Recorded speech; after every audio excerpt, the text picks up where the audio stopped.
And we're live on the Live Master Interview Challenge. I'm so excited today to bring our special guest, Lori Filban. We have been running a live interview challenge in Live Masters, and today is the interview with Lori. It's a pretty cool story how I met Lori. I met her in Illinois. Gosh, Lori, what was it? A couple months ago, right? Was it a couple Right. months ago? Yeah, maybe longer than that. Visiting, and we became friends. I was going to the gym, and she was Right. there at the gym, and we became friends and stayed connected. And Mm.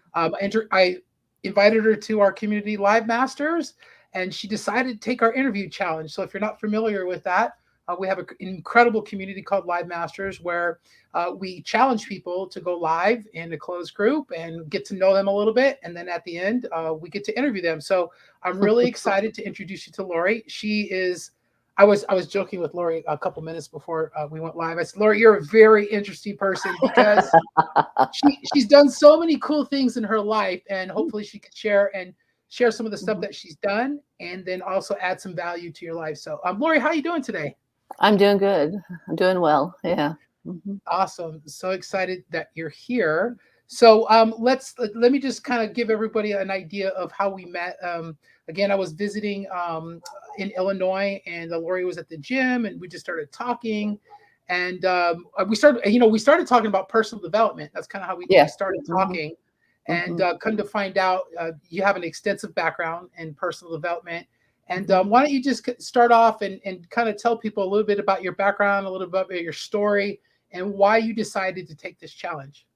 Um, my background. I I was raised fundamentalist, Pentecostal, and kind of a cultist religious group, and which of course means I should have been a stand-up comic, but um, I I became a hospital chaplain. Some of it you don't want to sound, I don't know, prideful, as they would say in the Bible Belt, but I was one of my first people in my family to graduate from high school, and then I went on to college, and then I went to seminary at Duke Divinity School, and got my Master of Divinity, and then I became a hospital chaplain, and there was sort of this weird sort of superstitious thing. Even my supervisors in the hospital at Duke would say, you get the worst cases, you get the worst of the worst every time. And in my first 3 months as an intern at Duke Medical Center, my supervisor said, I've had all the things you've had, but I've been a chaplain for 11 years. And you've had all these serious, and if something horrible happened, it would fall on my watch. And so I became a hospital chaplain. I was a hospital chaplain for 16 years, and I loved it. But then our son was in an accident, and the hospital, I was director of pastoral services at a regional hospital, 10 county radius. I made a lot of home visits to some interesting people in hospice in Southern Indiana, and they just really didn't have the resources to treat our son. For a while, our life was kind of like a Lifetime movie a week. And so I did something I swore I'd never do. I took a church, ew, and out on the coast of Connecticut, and my son got to be treated at Yale. And Mm. then he did so much better in Southern Indiana. They just wanted us to have him put in a permanent facility and move on with our lives. Um, and we chose not to do that. My husband's an RN. He quit his job to stay home to take care of our son full time, and we moved out there so our son could get treated. And I started working with I worked with the Southeast Connecticut Mental Health Authority. I did seminars and workshops and lectures to teach congregations how to provide services for their parishioners with mental health issues. And our son got better. He went back to school.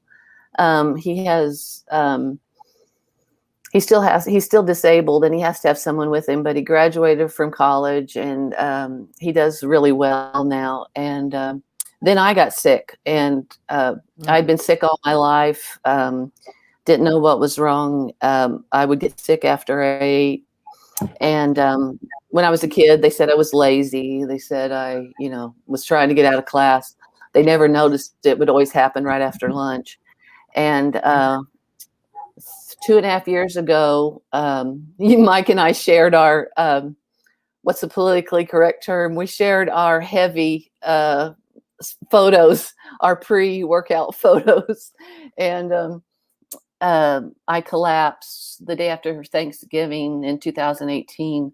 And because I was near Yale, I think he is one of the top 3 gastro-oncological surgeons in the world, Charles Chaw, and they don't know why he took my case. It was just a God thing. He had an 18-month waiting list, but I was going to die. They said he took my case, and they took me over to Yale, and he operated on me. And then I began recovery, which has been long.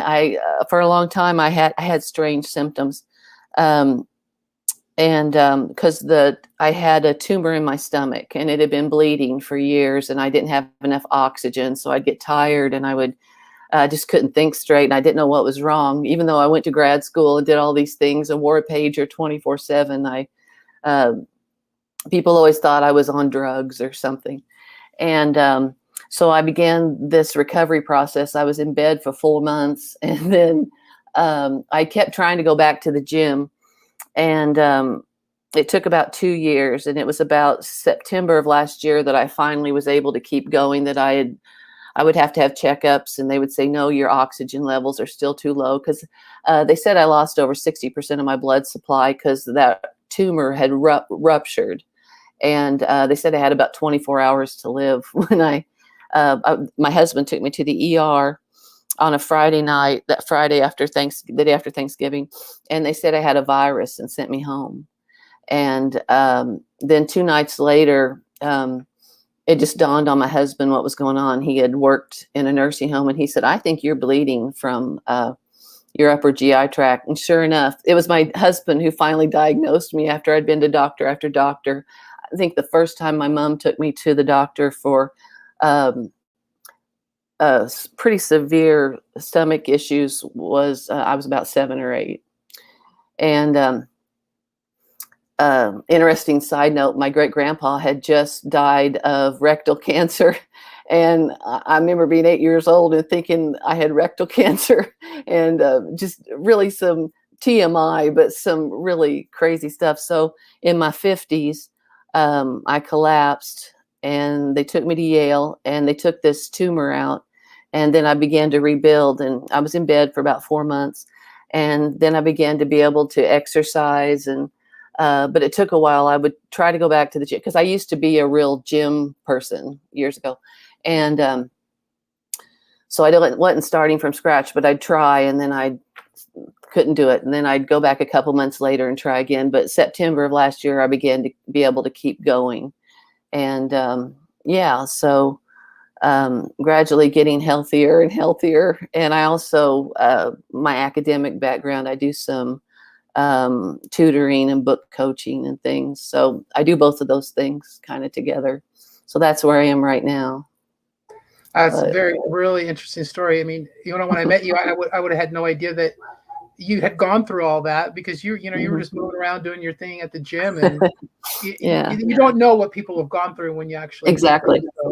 Now, I wanted to ask you, as being a chaplain in the hospital, you must have. I mean, what is that like? I can't imagine what's like to be with people when they're terminally ill and they're passing away. I mean, you're in a unique opportunity to witness to people and to really share, what it's going to be like for them when they pass. So, what was that like? Because that must have been a lot. That must have been really heavy. Well, I think one thing, I was always really not good at small talk, and I was a really good chaplain. And like I said, I always got the severe stuff. The first night at Duke, I had 2 deaths. Oh, I also set a record at Duke for the most deaths in one night, 13. I would just have weird stuff, but I went in and went up to the hospice floor, and this professor was passing, and she was up in her 90s and had been just out golfing and boating the week before, and then had a great life. But her family was sitting there, and I didn't know what to say. I was new. I was just a starting intern. And I said, "Oh, she looks so sweet. Was she?" And all of them in a collective voice said, "No, hell no." And that was my first chaplaincy experience. And then Duke was probably the most severe stuff because it was a um, research hospital, so you get odd things. But then I worked in downtown Houston, a lot of accidents, a lot of really severely abused children, and but you know, you can't really prepare yourself. There's two different kinds of death. There's a trauma death, and I've lectured on that at the National Chaplains Association up in Chicago. But then there's, you know, sort of, you've probably heard of Elizabeth Kubler-Ross, the 5 stages of grief. People go through different stages, but the one thing I tried to do, I'm certified in death education and counseling. That meant I counseled people through their dying process. And the main thing I'd focus on was trying to give them autonomy through that process, because when they're assigned to hospice, they have no control over anything. And I'd sit down with them, and as a counselor through this process, try to help them figure out what's one area where they could have complete autonomy in their lives. Sometimes they'd want to go back to their childhood home or make peace with someone, or they'd want to plan the perfect funeral. But yeah, we worked with autonomy in that process. But death in a trauma situation was totally different. That's more, instead of stages of grief, there are stages of how people react in the ER. When they get the news, they're in shock. They can't hear any information. Then they calm down. Then you try to give them the information. And there are people that are going to want, there are information seekers. You have to figure out 3 or 4 things you're going to give them information, or because they just want to find information. And then there are people that want to fix everyone. And then there are people that have to keep busy. You have to tell them, would you like to go with me to get a drink cart from the cafeteria? Are there phone calls to be made? Can you get phone numbers for me? So there were different things, and I would lecture about that, teach other chaplains how to do chaplaincy in the ER. It's a really interesting topic. Is, you know, especially what's going on right now in our unique circumstances in the world. Yeah. You know, it's totally different now, because people aren't able to have that intimacy and that closeness as they're getting close to going, and the way people are dying now is just horrible. So I couldn't imagine, you know, what it would be like to see that. I've never seen anybody pass, so I couldn't imagine. I mean, wow. I can't imagine it ever became routine for you, because yeah. I don't think, because everybody's different, everybody's situation is different. I mean, how did you personally deal with all of that? I mean, because it seems so morbid and dark. I'm just throwing that out there. Yeah, you develop a really dark sense of humor. I remember one thing, a friend of mine, we shared an office when we were residents. Chaplains do residencies like doctors do in hospitals. And we shared an office. And one day she had just a gruesome suicide. And she came and sat back down in the office, and I didn't know what to say. And she just turned and she said, I want to write a book called Suicide for Dummies. And she meant, you know, some people see suicide like the movie Shawshank Redemption, where the warden puts the gun and shoots. Don't ever do that. That doesn't kill you. That just maims you really bad.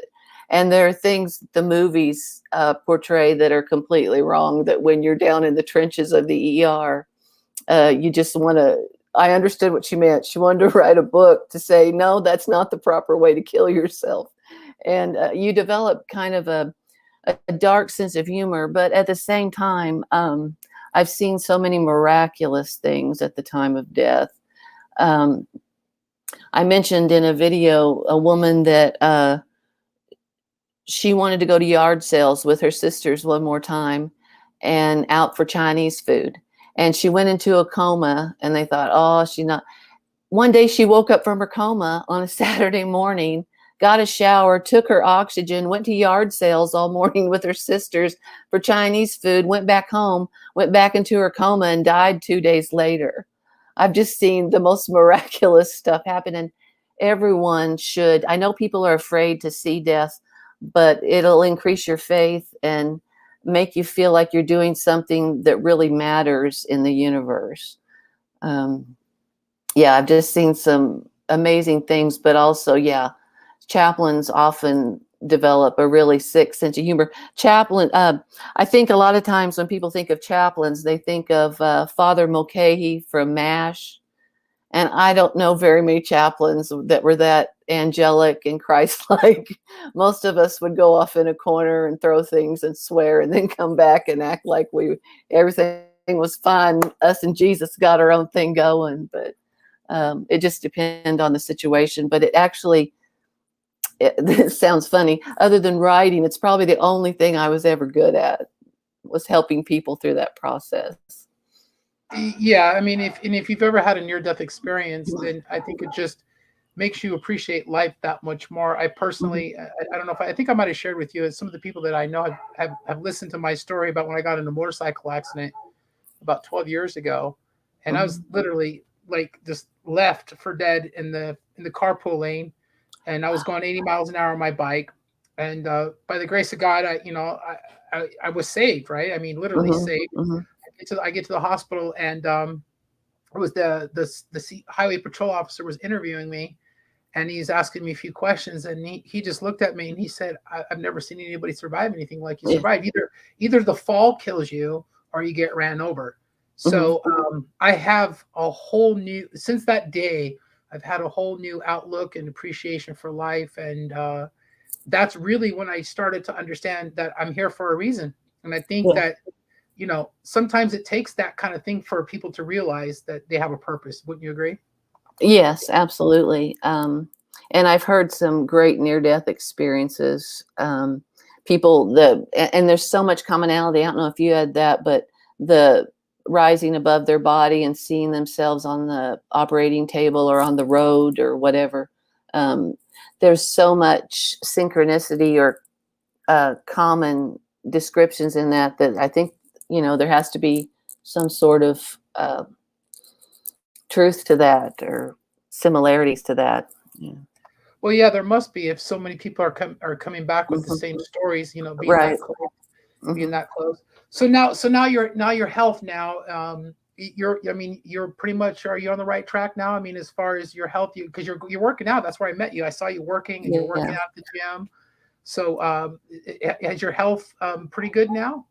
Yeah, and I just now gotten so I'm being able to eat not normal. I still have all kinds of food allergies and sensitivities. I can't eat citrus. I can't eat a lot of fruit. I just have to eat kind of boring food, I guess. But I'm doing better and better. And I've just recently, we discussed this. I never lost any weight. People would say, "Oh my gosh, how much weight have you lost?" And I lost 6 inches around my of girth around my equator, but I hadn't lost any weight until recently. I've been able to start eating, and I've been eating small meals every 1 to 2 hours, and I've lost about 10, 11 pounds now. So, but it's the first time I've lost weight through this whole process. Yeah. Wow, that's good. That's good. Yeah. So why did you decide to take this challenge and start doing videos in Livemasters? I'm curious because is it that you wanted to share some of your personal stories, or is it that you just wanted to connect with people? What inspired you to start doing videos in the group? Both. At my churches, the last church I pastored was in Grand Rapids, and they had a wonderful AV guy, and he would post my sermons on YouTube. And after I left, I just several people would say, would really like to hear from you more. And I wasn't doing anything. And so I started experimenting with doing some videos, and I thought this group would help me with that process, and it is. And just some of the suggestions you give and instructions are really helping with that. Also, I do some writing, and I know I've heard people say in this group, oh, this is so scary. I love it. I love talking to people. I am better at talking to groups than I am talking to people one-on-one. And so I really just wanted to stretch my what I'm learning. And I'm gradually doing that. And I do some writing. I told you I wrote about all my experience in the mental ward and the weird stuff. I wrote this story about death coming down and being disgusted and just burnout and worn out. And then he finds out God came down in the pandemic, lost his memory, and is an amnesiac on the mental ward and has to figure out how to help him. That's just I just have a creative mind, and that's how my mind works. And I find that Livemasters is helping me explore that in a new way that I think is helping me to maybe I'll be able to reach those people that are asking, can you do something again? So it's really a learning process for me. No, well, you're great on your videos. What I like most about your videos is the stories that you tell, and that's what you do. You tell stories. It's obvious in this interview. Anybody that's watching this video live or on the replay can see that you know how to tell stories, and that's really all that we do. That's all that I do on my videos too. Yeah. And you're a masterful storyteller. I've seen some of your videos where you tell the coolest stories, and that's really what connects with people. And you've been such an amazing asset to the community, and I'm so glad that you're in there. And moving forward, we can definitely do this again, obviously. Okay. And I would love to have you back on here with something more prepared, right? With some sort of lecture or something where we can come up with it. Yes, that would be impactful for people. So I'm just over the moon excited to have you on this interview today. Well, I'm excited that you asked me. I'm excited to be here. Yeah, it's cool. I mean, everybody has a message, a unique message, but not everybody can get it out like you can or like I can. But that's why we have Livemasters, and that's why I created the community, because I know that people have messages that they want to get out. And it's interesting because I've met so many different people in the last 4.5 years with different varying backgrounds, different professional backgrounds, different life experiences, and they want to get their message out. So it's really cool that you've been coming and doing videos in there. And if anybody wants to see some of your videos that's not in Livemasters, you should come and check them out because they're really good. Like their videos. Thanks. Yeah, they really are. Thanks. Yeah, they are. So awesome. So what are your plans for the future with what you're doing? Is it more the coaching and the writing? Where do you want to be with all of this personal development stuff and impacting people in the next few years? Well, I think my personal health is part of it. That will always be a part of it. I just felt a real strong call that if I was going to regain my health, I had to focus on, organizing my health. And so I said, if I make $1 million, I'd still like to work on the weekends at the health club because it keeps me honest about my health journey. But I'm doing book coaching, and it's the projects I've done so far. I've only been doing it a few months. I just finally did a website and where people can go and look at actually what I do, because someone said, I want to refer people, but I don't know where you are. I said, that's because I don't know where I am either. So I just got a web domain name and virtual cafe publishing. And really my goal is to help some of my friends who have written works or have memoirs or classes they'd like to put in book form, that we could all be a community together and advertise our stuff in one place. But I've met spiritual people, like new age people who want to write stuff. One person is a Baha'i and she's doing a prayer book. Another person is about reincarnation, her experience with reincarnation. And another one, she hypnotizes people where they talk about past lives and things. All of it completely new for me. So I'm really enjoying what I'm doing. And then I'm doing some tutoring. So it's been a busy week with the school starting. Yeah, but I really, I probably where I'd like to be is a writer. Yeah, just Yeah, that's awesome. I'm mhm, excited to see what you come up with in the future, thanks. and Mhm. I'm excited to have you back. And like I said, have you come back and talk about something. Maybe we can collaborate on something Okay. together, where we can actually, this is an amazing interview for everybody to get to know you. So if anybody wants to connect with you, what would be a good way? Would you like to put your website maybe after the video is over? You can go back in the comments and drop your link on that website that you mentioned so people can reach you Okay. there. And Okay. then also, I'm still setting it up. So I'll leave my name so you can message me on Facebook at Lori Filban, but I'll spell that for you because I couldn't spell it when I met my husband. So, but then I will have my website up and running. So it is, but it's not complete yet. So okay, look at awesome. it, but don't judge me. No, hey, we're all a work in progress for sure. And I'm sure that it'll whatever you're doing is going to be adding some sort of value to folks out there. So I'm really happy that you were able to come on today. We've been trying to set this up for a minute because you've been doing videos in there for a couple months now, and I just love Yeah, the story. Go ahead. yeah, my daughter, I just became a grandma for the first time, and my Oh, daughter was on congratulations. bed rest in the hospital, and I was with her down there for about 3 weeks. But the babies were born a week ago, and it was touch and go, but now they're doing pretty well. So, oh, sorry. That's awesome. Congratulations on your first grandbaby. That must be so Thanks. exciting. It's twins. It's twins. Wow. You did it the right. They did it right. The first one, you got two They of them, did. didn't you? Yeah.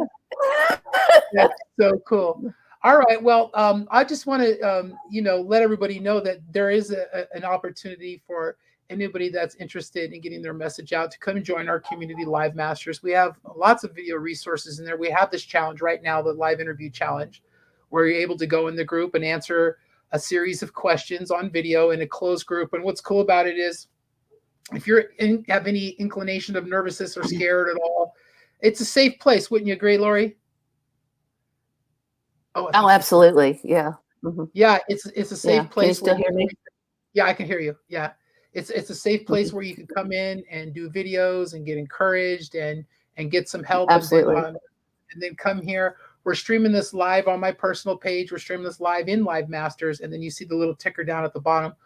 We're streaming this live on our hashtag Live Masters YouTube channel. So we have all kinds of videos in there and resources in there as well. So reach out to me if you want more information about Live Masters, and make sure that you connect with Lori because she's going to be doing some amazing things to help people. So thank Absolutely. Anything. Yeah. Just let me know. you. Hmm. Okay, awesome. Anything else you would like to say in closing, Lori? I just really appreciate the opportunity, and I just love that how we met and our gym stories. And really, thank you for the opportunity. Yeah, you're awesome. Okay, everybody, thank you for watching this video. Really appreciate your time. And if you saw value in this video, don't be shy. You can go ahead and share this out and let people know that we have this challenge going on. And Lori came on and told her story, and it was a very interesting story. I love it. So we'll see you tomorrow with a brand new video right here and in Live Masters. And stay safe, everybody, and stay healthy. And God bless you guys. We'll talk to you guys tomorrow. Goodbye, everybody.